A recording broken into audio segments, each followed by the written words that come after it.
ಈಗಲೇ ಕಾಲ್ ಮಾಡಿ ನಿಮ್ಮ ಸಿ ವಿ ಕಳಿಸಿ. ಏರ್ಪೋರ್ಟ್ ಒಳಗಡೆ ಸಿಗೋದೇ ಕಷ್ಟ ಜಾಬ್.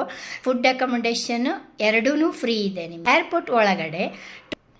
ಹಾಯ್ ನಮಸ್ತೆ, ನಾನು ನಿಮ್ಮ ರೋಹಿಣಿ ಇಸ್ರೇಲ್ನಿಂದ ಮಾತಾಡ್ತಾ ಇದ್ದೀನಿ. ಇವತ್ತೊಂದು ಒಳ್ಳೆ ನ್ಯೂಸ್ ತಗೊಂಡು ಬಂದಿದ್ದೀನಿ.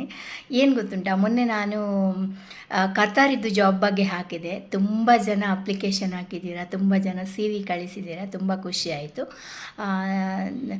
ಯಾರಿಗೆಲ್ಲ ಐಡಿಯಾಸ್ ಇರಲ್ಲ, ಚಾನ್ಸ್ ಇರಲ್ಲ ಅಂಥವರಿಗೆ ನಾನು ಸ್ವಲ್ಪ ಜಾಬ್ ಬಗ್ಗೆ ಐಡಿಯಾಸ್ ಮಾತ್ರ ಕೊಡ್ತೇನೆ, ಮತ್ತೆಲ್ಲ ನಿಮ್ಮ ಮೇಲೆ ಇರೋದು, ನೀವು ಟ್ರೈ ಮಾಡ್ಬೋದು. ಇವಾಗ ನಾನು ಏನು ಹೇಳೋದಂದರೆ, ಕತಾರಲ್ಲಿ ಏರ್ಪೋರ್ಟ್ ಒಳಗಡೆ ಟ್ರಾಲಿ ಕಲೆಕ್ಟರ್ ಜಾಬ್ ವೇಕೆನ್ಸಿ ಇದೆ. ನಿಮಗೆ ಬೇಕಾದರೆ ನೀವು ಅಪ್ಲೈ ಮಾಡ್ಬೋದು. ಇವಾಗ ಕತಾರಲ್ಲಿ ಒಳ್ಳೆ ಜಾಬ್ ಬಂದಿದೆ. ಏನು ಜಾಬ್ ಅಂದರೆ ಏರ್ಪೋರ್ಟ್ನ ಒಳಗಡೆ ನಿಮಗೆ ಟ್ರಾಲಿ ಕಲೆಕ್ಟರ್ ಜಾಬ್. ಹಾಗೆಯೇ ನಿಮಗೆ ಫುಡ್ಡು ಫ್ರೀ ಇದೆ, ಅಕಾಮಡೇಷನು ಫ್ರೀ ಇದೆ. ಫುಡ್ ಅಕಾಮಡೇಷನ್ ಎರಡೂ ಫ್ರೀ ಇದೆ ನಿಮಗೆ. ಮತ್ತೇನಂದರೆ ನೀವು ಒಂದು ಸರಿ ನೀವು ಕತಾರಲ್ಲಿ ಜಾಬಲ್ಲಿ ಇದ್ದು ಅಲ್ಲಿದ್ದು ವೀಸಾ ಖಾಲಿಯಾಗಿ ನೀವು ವಾಪಸ್ ಬಂದಿದ್ದರೆ ನೀವು ಸಹ ಅಪ್ಲೈ ಮಾಡ್ಬೋದು.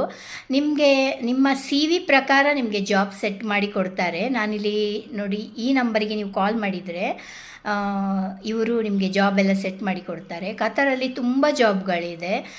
ಇವಾಗ ರೀಸೆಂಟ್ಲಿ ನ್ಯೂ ಅಂತ ಜಾಬ್ ಅವೈಲೇಬಲ್ ಇರೋದು ಏನು ಅಂದರೆ ಏರ್ಪೋರ್ಟ್ ಒಳಗಡೆ ಟ್ರಾಲಿ ಕಲೆಕ್ಟರ್. ನಿಮಗೆ ಟಿಪ್ಸು ಸಿಗ್ಬೋದು, ಹೇಳೋಕ್ಕಾಗಲ್ಲ. ನಿಮ್ಮ ಚಾನ್ಸಲ್ಲಿ ಎಷ್ಟು ಸ್ಯಾಲ್ರಿ ಮೇಲೆ ಹೋಗುತ್ತೋ ಅಂತ ಹೇಳೋಕ್ಕಾಗಲ್ಲ. ಸ್ಯಾಲ್ರಿ ಒಂದು ಮಿನಿಮಮ್ ಅಂತ ಇದ್ದೇ ಇರುತ್ತೆ, ಅದರೊಟ್ಟಿಗೆ ಇದು ಟಿಪ್ಸು ಅದು ಇದು ಅಂತ ಸುಮಾರು ದುಡ್ಡಾಗುತ್ತೆ. ಏರ್ಪೋರ್ಟ್ ಒಳಗಡೆ ಗೊತ್ತುಂಟಲ್ವ ನಿಮಗೆ, ಯಾರಾದರೂ ವೀಲ್ ಚೇರಲ್ಲಿ ಬರ್ತಾರೆ, ಅವರನ್ನು ಸ್ವಲ್ಪ ಹೊರಗಡೆ ಬಿಡುವಂಥದ್ದಾಗಲಿ, ಅವರು ಸ್ವಲ್ಪ ಟಿಪ್ಸ್ ಕೊಡ್ತಾರೆ. ಎಲ್ಲ ಒಳ್ಳೆ ಒಳ್ಳೆ ಅಪರ್ಚುನಿಟಿ ಏರ್ಪೋರ್ಟ್ ಒಳಗಡೆ ಸಿಗೋದೇ ಕಷ್ಟ ಜಾಬ್. ಸೊ ಅಂಥವರಿಗೆ ಈ ಅಪರ್ಚುನಿಟಿ ಇದೆ, ಯೂಸ್ ಮಾಡ್ಕೊಳ್ಳಿ. ನಾನು ಹೇಳೋದು, ಯಾರೆಲ್ಲ ಲೋ ಎಜುಕೇಷನ್ ಅವ್ರ ಹೈ ಎಜುಕೇಷನ್, ಯಾರಿಗೆಲ್ಲ ಈ ಜಾಬ್ ಇಷ್ಟ ಆಗುತ್ತೋ ನೀವು ಯೂಸ್ ಮಾಡ್ಕೊಳ್ಳಿ. ಹಾಗೆಯೇ ಇವರನ್ನು ಕಾಂಟ್ಯಾಕ್ಟ್ ಮಾಡಿ. ಎರಡೆರಡು ಸರಿ ನಂಬರ್ ಕೊಡ್ತಾ ಇದ್ದೀನಿ, ಇಲ್ಲಿ ಎರಡೆರಡು ಸರಿ ನಂಬರ್ ಹಾಕಿದ್ದೀನಿ. ದಯವಿಟ್ಟು ವಿಡಿಯೋನ ಫುಲ್ಲು ನೋಡಿ, ನಂಬರ್ ಎಲ್ಲಿ ಉಂಟಂತ ನೋಡಿ. ಎಲ್ಲರೂ ಮೆಸೇಜ್ ಮಾಡಿದ್ದಾರೆ, ನಂಬರ್ ಇಲ್ಲ ಅಂತ. ಅಯ್ಯೋ, ನೀವು ವಿಡಿಯೋ ನೋಡಿದ ತಕ್ಷಣ ನಂಬರ್ ಸಿಗುತ್ತಾ? ನಂಬರ್ ಅಲ್ಲೇ ಇದೆ, ನಂಬರ್ ನೋಟ್ ಮಾಡ್ಕೊಳ್ಳಿ. ಹಾಗೆಯೇ ಅವ್ರಿಗೆ ಈಗಲೇ ಕಾಲ್ ಮಾಡಿ ನಿಮ್ಮ ಸಿ ವಿ ಕಳಿಸಿ. ಬಾಯ್ ಬಾಯ್.